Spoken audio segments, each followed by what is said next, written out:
And Bill, I know you've had good results, and you said that somebody told you one time never to advertise on the radio because unless you just want to throw your money away, but you've had a good number of customers that have come from the radio spot, haven't you?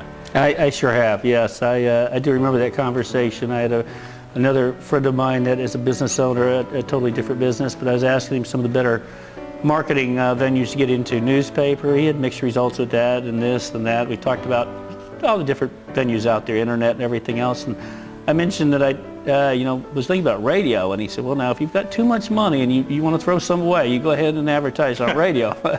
So I never thought about it much again for probably several years. And then Joey, we keep bringing him up, but he's been very instrumental in my life. Him and I are both Sharp brothers with St. Gabriel's in Frisco. We went to Chrysler News' Parish number 7 up there. Anyways, he suggested that I advertise on EWTN. Well, I've been thinking about it. There's a telethon going on about that. Radiothon? Radiothon, yes, thank you. Going on about that time. And I said, yeah, I'll do this. I called and I met Dave, and I recognized his voice from the radio. And I said, yeah, this is how much money I've got. What can I do with this? He said, well, if you like, that would get 3 months, and that's our minimum. Sure, come on up, and we'll do that. And so my wife and I went down there and cut a radio spot. It was amazing. She did it in the first cut. I did it in the second cut. We were probably in and out of there in 10 minutes at the radio station. And it was, I hope most of y'all have heard it.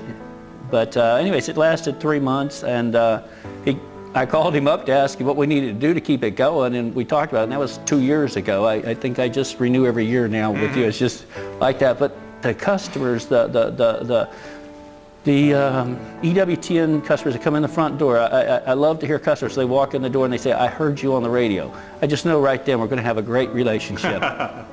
Yeah, that's great. And I think that's a great testament to our listeners, and I've always known that as well. It's the best people in the world.